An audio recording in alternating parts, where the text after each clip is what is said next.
नमस्कार, आप देखना शुरू कर चुके हैं लाइव सिटीज को। मेरा नाम अभिषेक है। पटना में, राजधानी पटना में दुर्गा पूजा के दौरान निकलने से पहले ये वीडियो जरूर देख लीजिएगा, क्योंकि ट्रैफिक नियमों में बदलाव किए गए हैं। कई बातों को लेकर ट्रैफिक एसपी, पटना के ट्रैफिक एसपी अपराजित लोहान ने जानकारी दी है और साफ साफ बताया है अपराजित लोहान ने किस तरीके से पटना में ट्रैफिक सिस्टम काम करेगा, क्या कुछ व्यवस्थाएं की गई हैं। पहले आप सुनिए क्या कुछ कह रहे हैं। बिहार वासियों को आगामी दुर्गा पूजा एवं दशहरे के लिए बहुत बहुत शुभकामनाएं। मेरा नाम अपराजित लोहान है। मैं अभी एसपी ट्रैफिक के पद पर, एसपी ट्रैफिक पटना के पद पर नियुक्त हूँ। यह लाइव का जाने का एक मेजर मोटिव ये था कि आगामी त्योहार के समय पे यातायात व्यवस्था और जो नया प्लान या नए रूट्स जो हमने निर्धारित किए हैं उसकी सूचना आप लोगों तक पहुंच पाए। उसी को मद्देनजर रखते हुए हमने जो ट्रैफिक प्लान है उसको 3 भागों में डिवाइड किया है। पहला, जब आपका दुर्गा पूजा के पंडाल लगेंगे तथा वहां पे पूजा होगी। दूसरा, रावण वध के समय, तथा तीसरा, मूर्ति विसर्जन के समय। दुर्गा पूजा के समय के अवसर पर यानी दिनांक 9/10/2024 से दिनांक 11/10/2024 तक पटना शहर में सिर्फ एम्बुलेंस, आपातकालीन एवं शव वाहन को छोड़कर यह यातायात व्यवस्था रहेगी। सगुना मोड़ से रुकनपुरा राजा बाजार फ्लाईओवर से किसी भी वाहन का परिचालन प्रतिबंध नहीं रहेगा। जगदेव पथ से डुमरा टीओपी तक दोनों फ्लैंक में वाहनों के परिचालन पर प्रतिबंध होगा। आशियाना दीघा रोड से जो वाहन बेली रोड पर आएगा वैसे वाहन जगदेव पथ होकर जा सकते हैं। आयकर गोलंबर से डाक बंगला तक दोनों फ्लैंक पर वाहन का परिचालन प्रतिबंध रहेगा। न्यू डाक बंगला रोड से एसपी वर्मा रोड में वाहनों का परिचालन नहीं होगा। पटना जंक्शन से गांधी मैदान जाने वाले छोटे वाहन गोरिया टोली चौक से एग्जीबिशन रोड होते हुए जा सकेंगे एवं इसी मार्ग से ही वे पुनः वापस जाएंगे। दिनांक 9/10/2024 से 12/10/2024 तक मालवाहक यात्री वाहन जैसे बस, ट्रक, ट्रैक्टर, टाटा 407 आदि का परिचालन पटना नगर निगम क्षेत्र में पूर्णतः निषिद्ध रहेगा। यह सरकारी, गैर सरकारी, अर्ध सरकारी या निजी सभी प्रकार के वाहनों पर लागू है। दिनांक 8/10/2024 से 13/10/2024 तक मेट्रो एवं अन्य निर्माण कार्य से जुड़े भारी वाहन का परिचालन भी प्रतिबंध रहेगा। यातायात व्यवस्था को मद्देनजर रखते हुए हमने कुछ वाहन पार्किंग की व्यवस्था के लिए भी कुछ स्थल चिन्हित किए हैं, जो कुछ इस प्रकार है। फ्रेजर रोड में डॉक्टर सीपी ठाकुर के आवास से स्वामीनंदन तिराहा तक तथा आकाशवाणी से जीपी गोलंबर तक दोनों फ्लैंक पर पार्किंग की जा सकती है। वीरचंद पटेल पथ पर सर्विस लेन में तथा वीरचंद पटेल पथ पर मिलर हाई स्कूल के ग्राउंड में पार्किंग की जा सकती है।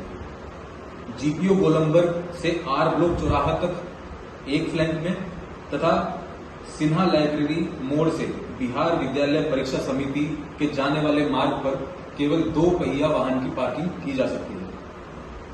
पटना साइंस कॉलेज एवं पटना कॉलेज का मैदान भी आप लोग पार्किंग के लिए यूज कर सकते हैं। पटना सिटी क्षेत्र में छोटे एवं 2 पहिए वाहन के पार्किंग स्थल इस प्रकार चिन्हित किए गए हैं।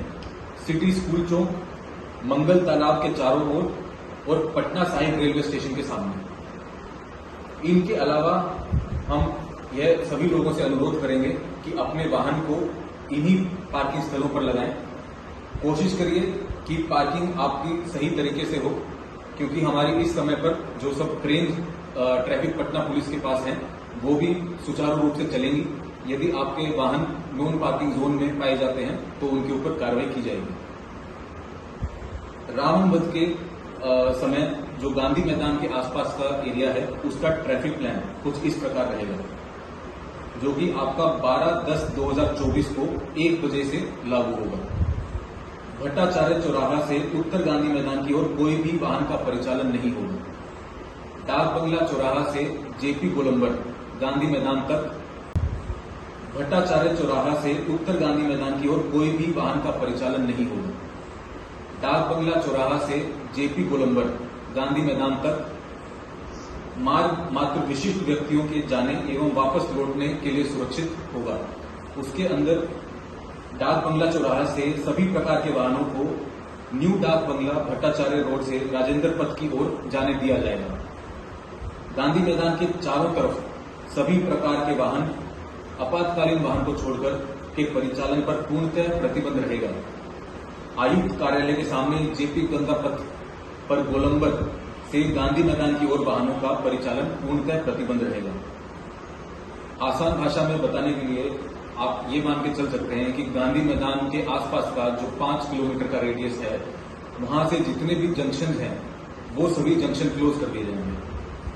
वो जंक्शन क्लोज 2 या 3 भाग में किए जाएंगे। फॉर एग्जाम्पल, जब आप जेपी गंगा पथ से या मरीन ड्राइव, जिसको आम लैंग्वेज में बोला जाता है, मरीन ड्राइव से जब आप नीचे उतरकर कमिश्नर ऑफिस के सामने और उसके बाद चिल्ड्रंस पार्क तक जाते हैं, तो आपका जो गाड़ी है उसको मरीन ड्राइव की एग्जिट पॉइंट पर ही रोक दिया जाएगा। उससे आगे आप अपने वाहन पे नहीं जा पाएंगे, उसके आगे केवल पैदल यात्री जा पाएंगे। इसी तरीके से एग्जीबिशन रोड, एग्जीबिशन फ्लाईओवर, फिर आपका चूड़ी मार्केट, आपका ये मछुआ टोली, दूसरी तरफ आपका कारगिल चौक, ये सारा एरिया भी क्लोज रहेगा।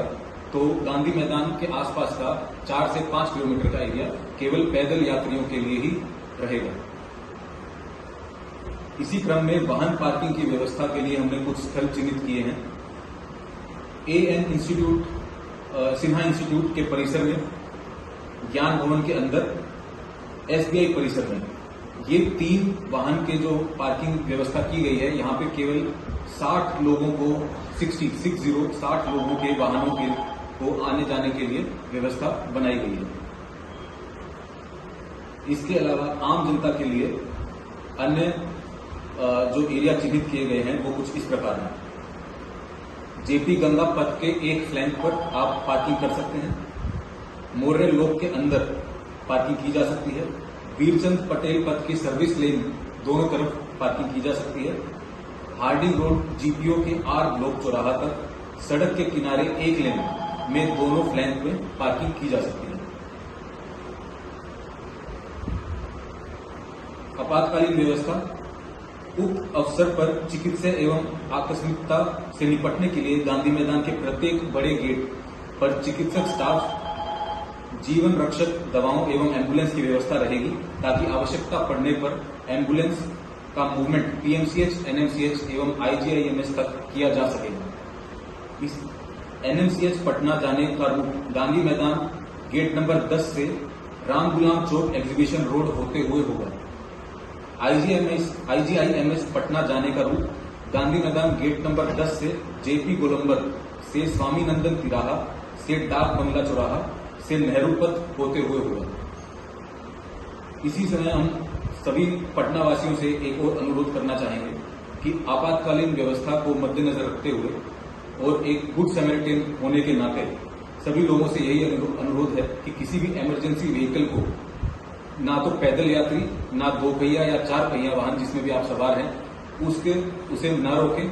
उसे जल्दी से जल्दी अपना गाड़ी साइड करके उसे जगह दें, ताकि वो इमरजेंसी सेवा पहुंचाने में उपयोग उसका सही तरीके से हो सके। तो आपने सुना है कि किस तरीके से पटना में क्या कुछ ट्रैफिक सिस्टम बनाया गया है, क्या कुछ नियम लागू है, किधर से जाना है आपको और किधर से पूर्ण पाबंदी लगा दी गई है। अलग अलग क्षेत्रों के लिए अलग अलग नियम बनाए गए हैं। मूलतः आपको बता दें कि 3 भागों में बांटा गया है। दुर्गा पूजा, रावण दहन और जो विसर्जन होता है उसको अलग बांटा गया है। तो इसके बारे में जानकारी दी गई है। तो मैं रही लाइव सिटीज के साथ, हमारे यूट्यूब चैनल को सब्सक्राइब करिए, फेसबुक को लाइक करिए।